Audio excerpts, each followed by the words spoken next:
A survey recently found that Facebook pays its interns $8,000 a month, more than any other American company. The survey was carried out by the website Glassdoor, on which people can post information about job experiences and pay. In second place was Microsoft, which pays its interns $7,100 a month. Oil company ExxonMobil came in third at $6,500. It was one of only a few non-technology companies to make the top 25 list. Amazon and Apple interns earn $6,400 a month, while Google pays $6,000, according to the survey. These internships pay much more than the average American earns. The government estimated the average U.S. pay in 2015 was about $4,000 a month. One thing that has changed over the years is that many companies now use the same methods for recruiting interns as for full-time employees. Ed Koch is the Director of Research, Public Policy, and Legislative Affairs for the National Association of Colleges and Employers, or NACE. He says companies now come directly to colleges, hoping to find interns who will later become permanent employees.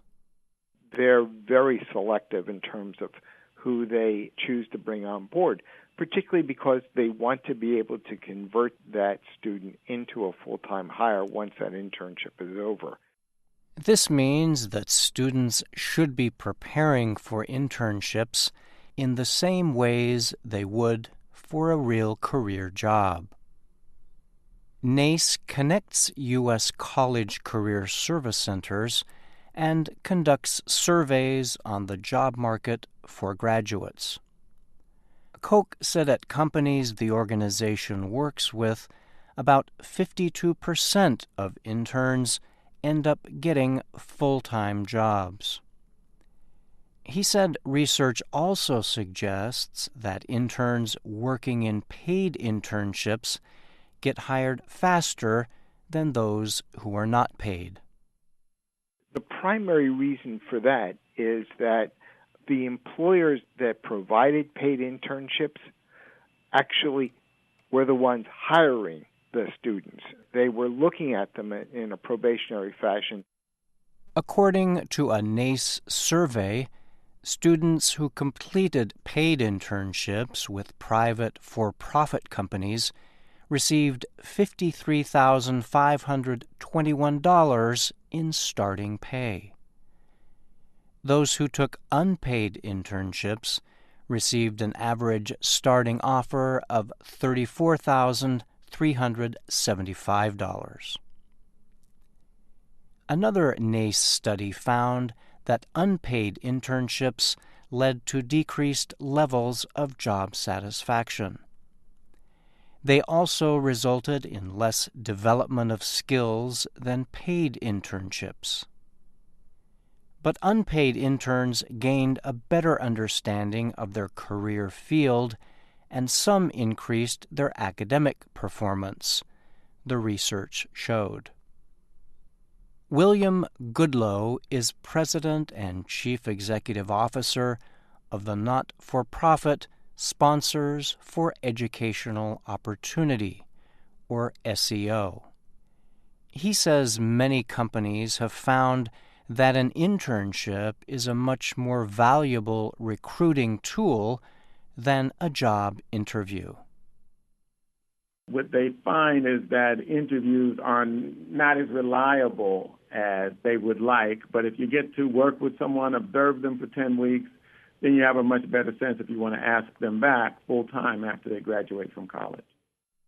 The SEO Career Program recruits and trains college students and places them in paid internships. The organization works with underserved and/or underrepresented students, including African Americans, Hispanics, and Native Americans. SEO reports that 80% of its interns end up getting full-time job offers. Goodloe noted that one problem with unpaid internships is that they limit the candidates to only those with enough money to support themselves. Besides internships, some schools offer students another kind of work experience called cooperative or co-op education. Co-op students balance classroom study with full-time employment throughout the school year. The students are paid by companies while working during extended breaks from academic studies. The University of Cincinnati, or UC, in the Midwestern state of Ohio, started the first American co-op program in 1906. Today, it has partnerships with more than 1,800 companies. Depending on the area of study, most co-op students at UC earn between $12 to $27 per hour. This would be equal to yearly pay of $25,000 to $56,000. Some UC programs, including engineering, design, and architecture, require students to complete co-op programs. In others, students can choose between a co-op or internship. Kettle Cederkreutz is the head of UC's Division of Experience-Based Learning and Career Education. As with internships, he says companies now use co-ops as a major recruiting tool. Right now we have an average of a 98-point placement rate in co-op jobs. Then what happens when they graduate, they have 20 months of practical experience in their major under their belt.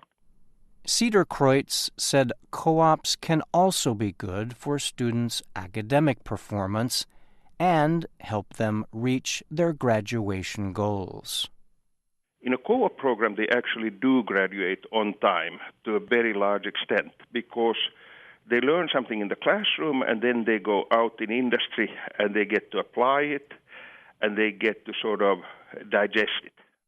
UC also operates international co-op programs in which students study languages and then go to work at companies in Japan, Germany, and Singapore.